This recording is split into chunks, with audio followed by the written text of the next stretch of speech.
Kalau ini kata Yesus, saya garis bawahi, ini kata Yesus, kalau kau panggil aku Tuhan, kau tidak masuk surga. Dia mencopot Matius 7 ayat 21. Lalu Matius 7 ayat 21 ini, dia menjadikan itu menjadi dasar bahwa orang yang memanggil Yesus sebagai Tuhan tidak masuk surga, ya kan? Ya, jadi bukan setiap orang yang berseru Tuhan, Tuhan akan masuk ke dalam kerajaan surga. Dia kutip itu ayat, lalu dia bilang berarti, dia buat kesimpulan tuh. Yang katanya mantan STT Jakarta lah, sekolah di Israel lah, segala macam. Masa sih sekolah di Israel tidak mengerti arah dari ayat itu, tidak mengerti bagaimana menafsirkan ayat itu dengan benar. Ayat itu tidak bermaksud demikian, saudara-saudara, ya. Dari ayat ini dia bilang apa? Siapa yang panggil Yesus Tuhan, itu pasti masuk neraka. Kalau tidak masuk surga sama dengan masuk neraka. Saya memang suaranya begini, ini bukan marah ya, ini style saya. Karakter saya menyampaikan firman ya kayak begini. Buat kawan-kawan Islam yang sudah terlanjur percaya sama Ahmad Kainama, cara menafsirkan kita harus lihat secara keseluruhan teks itu bicara apa.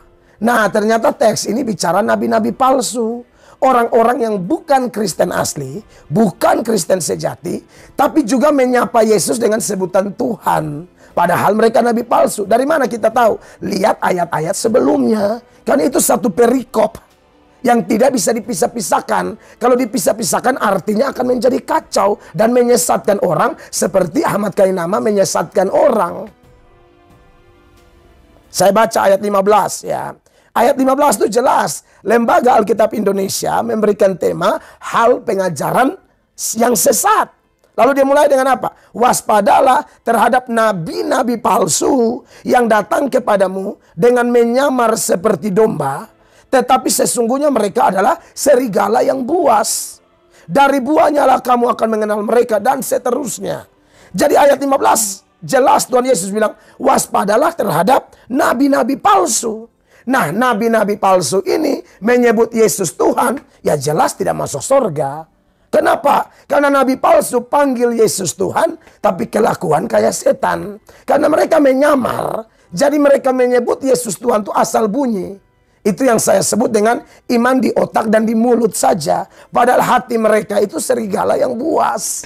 Begitu teman-teman Islam yang sudah terlanjur percaya dan mengagumi Ahmad Kainama. Jangan percaya dia. Kalau bila perlu kalian tolong dulu usulkan orang-orang Islam, ulama-ulama, habaib apa. Suruh dia jangan ceramah lagi. Kalaupun dia mau belajar Al-Quran aja, ceramah Al-Quran. Jangan ceramah Alkitab lalu tipu orang-orang yang tidak paham cara tafsir Alkitab. Orang-orang ini memang bikin jahat.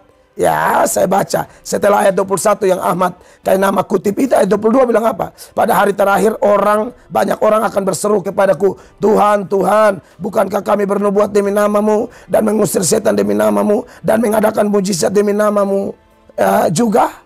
Lalu ayat 23, pada hari itulah aku akan berterus terang kepada mereka dan berkata, aku tidak pernah mengenal kamu. Ya, aku tidak pernah mengenal kamu. Bukan dulu aku kenal kamu, sekarang aku tidak kenal kamu. Tidak, aku tidak pernah kenal kamu. Kenapa? Karena mereka tidak pernah percaya Yesus sungguh-sungguh.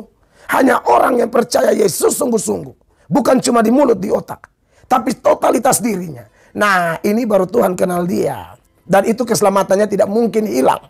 Makanya kenapa orang Kristen begitu percaya akan keselamatannya? Karena Yohanes 10 ayat 27, 28, 29. Semua domba-domba Tuhan mendengarkan suara Tuhan. Dan semua domba-domba Tuhan itu Tuhan jaga. Tidak ada satupun yang binasa.